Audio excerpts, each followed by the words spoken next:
Bonjour et bienvenue dans cette nouvelle édition de votre émission Les débats contacteurs organisés par Ophthalmic Company.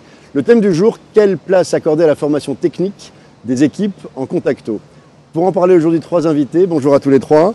Je vais bien sûr faire les présentations en commençant par vous, Nargis Benmoussa. Bonjour. Vous êtes opticienne, bonjour, et vous gérez 3 magasins, je crois, avec votre associé. Voilà, exactement. Je gère 3 magasins, je suis en franchise et je gère aussi 3 centres d'adaptation en lentilles de contact. On va en parler ensemble. Vincent Malméjac, on est très honoré d'avoir avec nous l'opticien de l'année 2014. Vous aussi, 3 magasins? Oui, avec mes associés également. D'une taille qui va, je crois, de 3, 4 à 15 personnes. 3-4 collaborateurs à 15 collaborateurs sur le plus gros des points de vente. Alors on va venir sur leur rôle à chacun dans un instant. Et Stéphane Lebratti, vous êtes quant à vous président de l'Institut supérieur d'optique.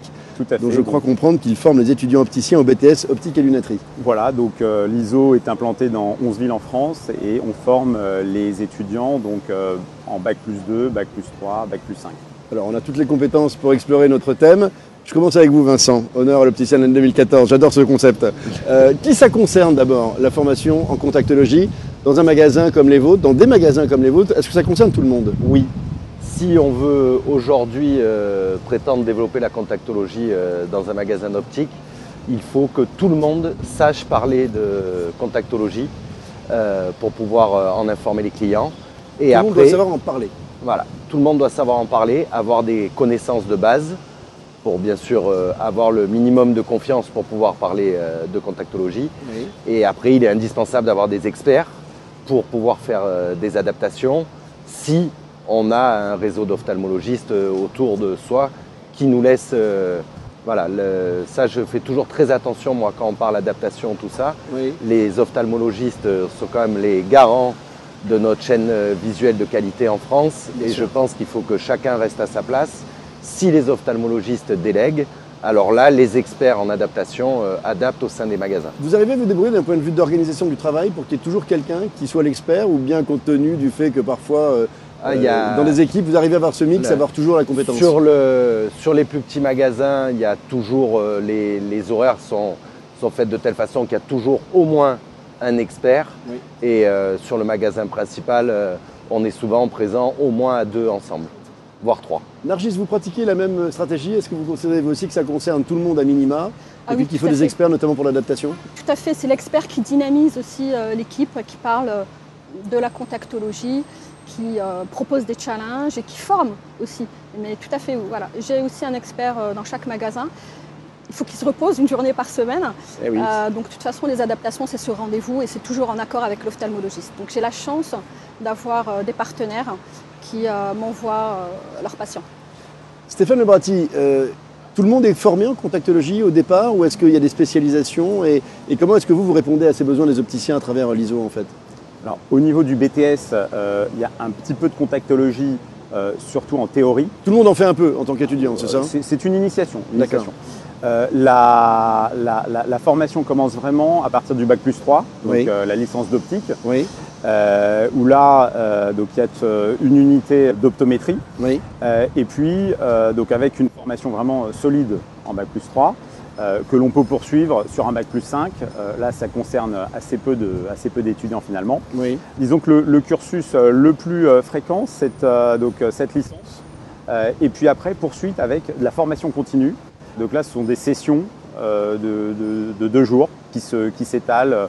On propose 5 modules. De 2 jours. 5 modules de 2 jours. 10 jours au total sur plusieurs mois. Voilà. L'important, c'est de pratiquer entre les sessions voilà. Pour renforcer ça. Il y a beaucoup de pratique, évidemment. Voilà, je crois même que c'est la clé. Enfin, oui, je crois que ce qu'on s'est dit, Vincent et Nargis, c'est clairement ça, et notamment par l'adaptation, me semble-t-il. Plus on en fait, plus on pratique, meilleur on est et plus on en vend. Racontez-moi, est-ce que c'est vrai, cet axiome? Complètement. Moi, j'aime bien dire qu'une adaptation de lentille de contact, c'est comme une bonne mayonnaise. Il y a tout le monde qui a ses petits secrets. Ah oui, ça, et c'est vrai que ça peut rater, remarquez, avec la mayonnaise. Voilà. Ça rate. Et des fois, ça rate, bien sûr. Mais c'est comme ça qu'on prend confiance et qu'on trouve comment apporter aux patients le plus de confort possible. Oui. Et c'est ça, dans la réussite de l'adaptation de lentilles de contact, qui est important, notamment quand on parle de lentilles progressives et compagnie. C'est que les équipes soient formées pour parler aux patients clients et de bien expliquer où on va avec la lentille progressive. Par exemple, quand je parle de ça, ça peut être un point clé à expliquer aux gens, que d'entrer avec une lentille progressive, on ne va pas y voir comme avec un verre progressif, qu'on va essayer d'être à 80% du résultat par exemple. Nous, c'est un chiffre qu'on aime bien donner, mais qu'on gagne en liberté. Mais ce discours, il ne s'improvise pas. Il faut vraiment être capable de le tenir. Il y a une vraie compétence derrière le discours. Tout à fait. Ouais. Tout à fait. Et Nargis, c'est la clé du succès. La clé du succès. Ça prend beaucoup de temps, Nargis, pour parvenir à cette expertise par la pratique dans vos magasins ou pas? Par l'expérience, tout à fait. C'est vrai que la lentille progressive est en plein essor. Oui. Et plus on va en faire, plus on va adapter de lentilles progressives et plus on va résoudre les complications. On devient bon à partir de combien de temps? Ça dépend après, hein, ça dépend. Les bons et les mauvais, mais enfin il y a les plus rapides dans tous les domaines. Ça dépend de ce qu'on adapte vous souriez comme à cette lentille. question. Pardon. Vous souriez à cette question. Ça prend du temps ou pas d'avoir des très bons? Je ne parlerai pas en temps, je parlerai en nombre d'adaptations. Ah oui? Ouais. Je pense que c'est la pratique. La pratique. Le temps, si on fait une adaptation par semaine, il va falloir longtemps. Si on en fait 10 par jour, ça va aller plus vite. Bien sûr. Et c'est vrai que moi, quand je prends l'exemple de Fabien et Sylvain qui m'accompagnent au quotidien au magasin, qui sont vraiment très très calés et sont des experts de la contactologie, sortis de maîtrise d'optique, étaient parfaitement compétents au bout de 6 mois.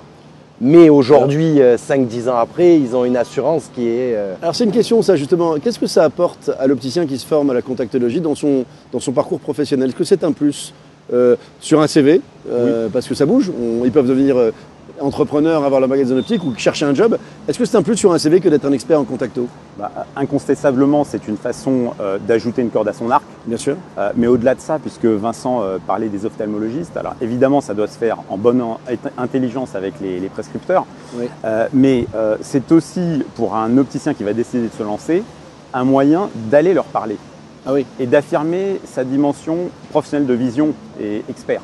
Vous m'aviez dit, j'espère l'avoir bien noté, certains opticiens ne se sentent pas assez compétents, ils n'osent pas, ils craignent la relation avec l'ophtalmo, il faut les renforcer psychologiquement.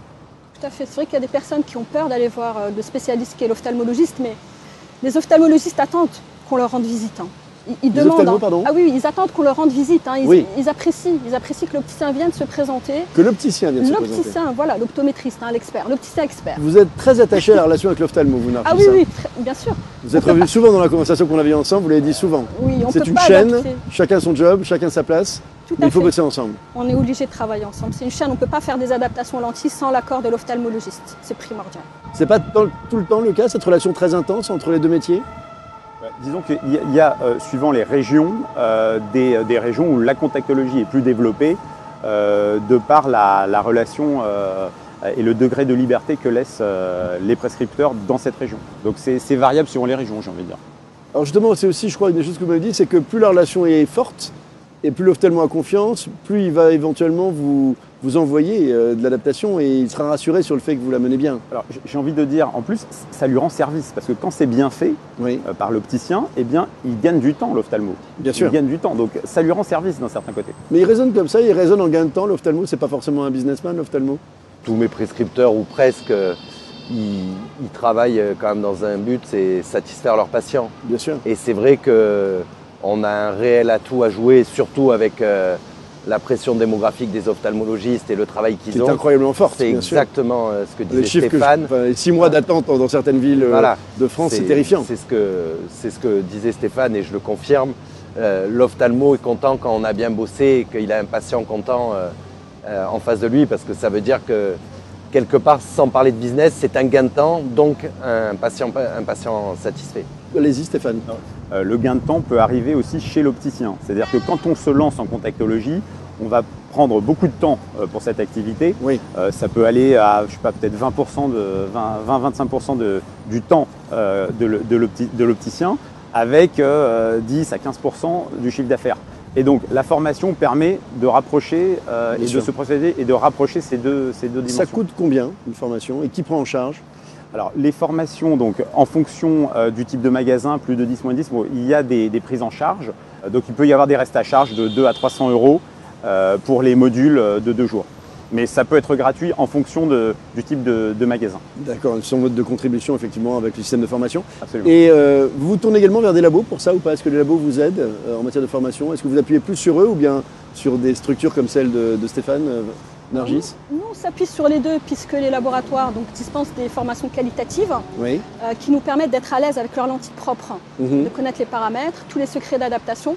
Et du coup, l'adaptation est plus facilitée. Vincent, vous aussi, vous vous appuyez beaucoup sur les labos pour ça ou pas? Oui, on s'appuie beaucoup sur les labos et il y en a certains dont j'apprécie énormément l'ouverture en ce moment.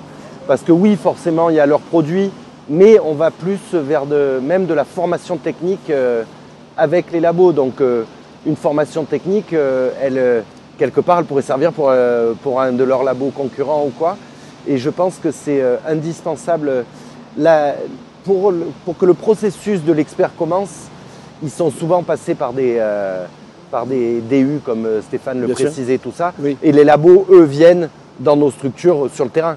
Stéphane, est-ce que l'on connaît la proportion des étudiants qui décident de poursuivre leur formation en contactologie de manière plus approfondie? Oui, tout à fait. Alors, en ce qui concerne l'ISO et notre partenaire, donc l'Université Paris-Sud, on a constaté une évolution forte les 10 dernières années. On est passé d'à peu près 40% des étudiants qui décidaient de poursuivre après le BTS, donc en contactologie et optométrie, à aujourd'hui on est un petit peu en dessous des 60%. Donc on a noté, mettons, plus 10% en 10 ans. Pour les professionnels, là c'est plus notre activité isoforme, donc formation des professionnels.